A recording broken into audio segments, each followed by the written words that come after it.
Hello everyone. आज हम discuss करने वाले हैं अपने इंडियन पॉलिटी सीरीज का फर्स्ट वीडियो। तो आज हम पढ़ेंगे historical background of Indian constitution. तो चलिए स्टार्ट करते हैं। थोड़ा हम हिस्ट्री में जाते हैं और एक ओवरव्यू लेते हैं। 1600 में ईस्ट इंडिया कंपनी स्टैब्लिश हुई थी। उसे एक रॉयल चार्टर मिला था क्वीन एलिजाबेथ के द्वारा। रॉयल चार्टर एक तरह का ट्रेड परमिशन था।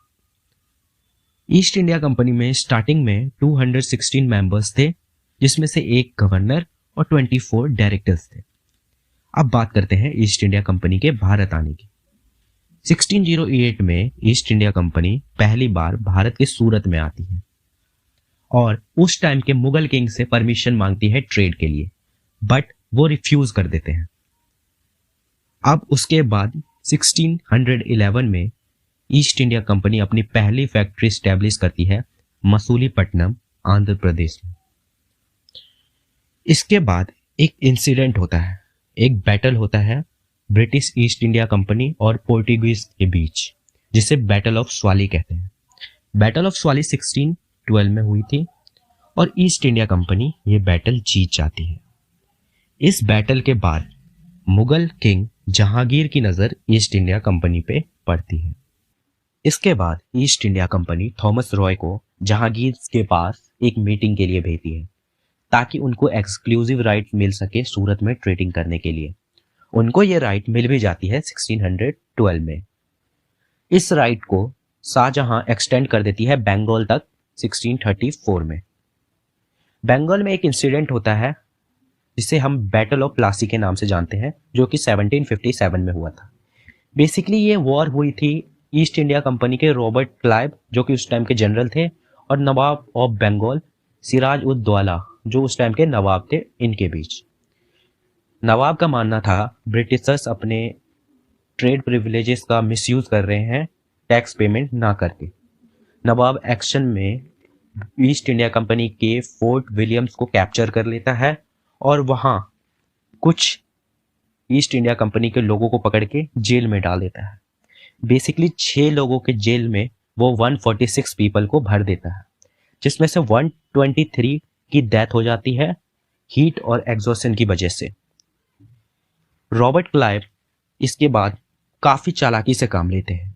वो मीर जफर, जो कि कमांडर इन चीफ थे नवाब की आर्मी में, उसको ये बोलते हैं कि अगर उन्होंने ईस्ट इंडिया कंपनी का साथ दिया तो वो उसे अगला नवाब ऑफ बंगाल बना देगा।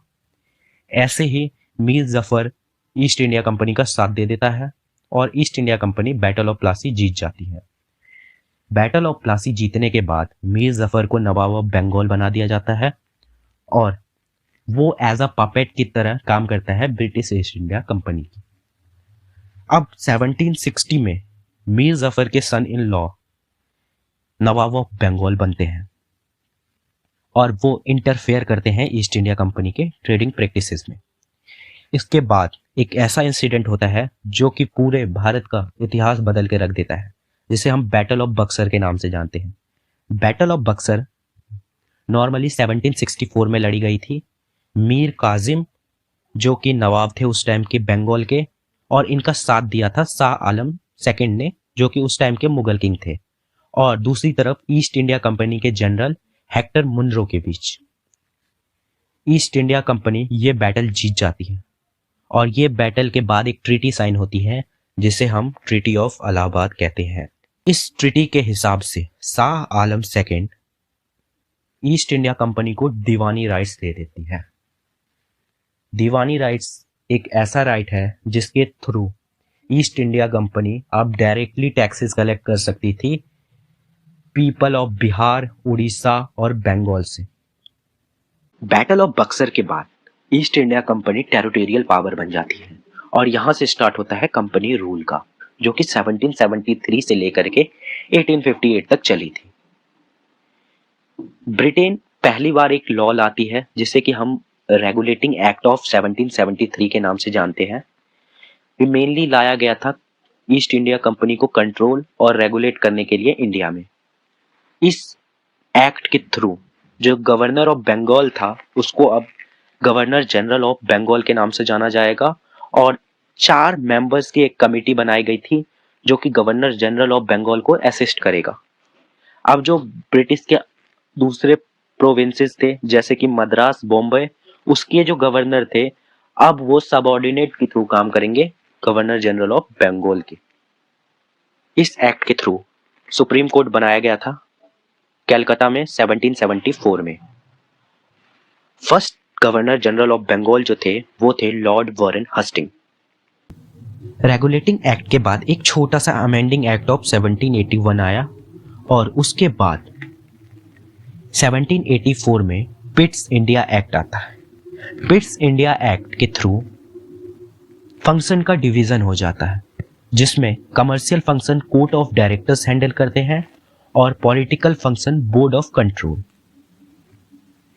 इस एक्ट के थ्रू जो गवर्नर जनरल के जो काउंसिल के 4 मेंबर थे उसको रिड्यूस करके 3 मेंबर कर दिया जाता है और इंडियन अफेयर्स जो थे वो ब्रिटिश गवर्नमेंट के अंडर आ जाता है। पिट्स इंडिया एक्ट के बाद 2 छोटे एक्ट्स आते हैं, एक्ट्स ऑफ 1786 और चार्टर एक्ट ऑफ 1830। तो जानते हैं एक्ट ऑफ 1786। एक्ट ऑफ 1786 में लॉर्ड कॉर्नवालिस अपॉइंट किया जाता है गवर्नर जनरल ऑफ बंगाल और कमांडर इन चीफ के तौर पे।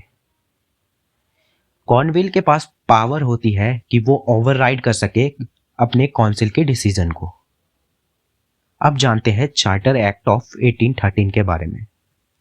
इसमें टी ट्रेडिंग और ट्रेड विद चाइना को छोड़ के कंपनी के मोनोपोली को टर्मिनेट कर दिया जाता है। दूसरा जो उनका चार्टर एक्ट था उसको एक्सटेंड कर दिया जाता है 20 ईयर्स के लिए। इस एक्ट के थ्रू वेस्टर्न एजुकेशन काफ़ी प्रमोट होता है इंडिया में और लोकल गवर्नमेंट को पावर दिया जाता है नॉर्मल पीपल पे टैक्स इम्पोज करने के और अगर वो टैक्स ना पे कर पाए तो उन्हें पनिश करने को। इसके बाद चार्टर एक्ट 1833 आता है। इस एक्ट के थ्रू सेंट्रलाइजेशन इंक्रीज हो जाती है और रिन्यू हो जाती है चार्टर ईस्ट इंडिया कंपनी के 20 ईयर्स के लिए।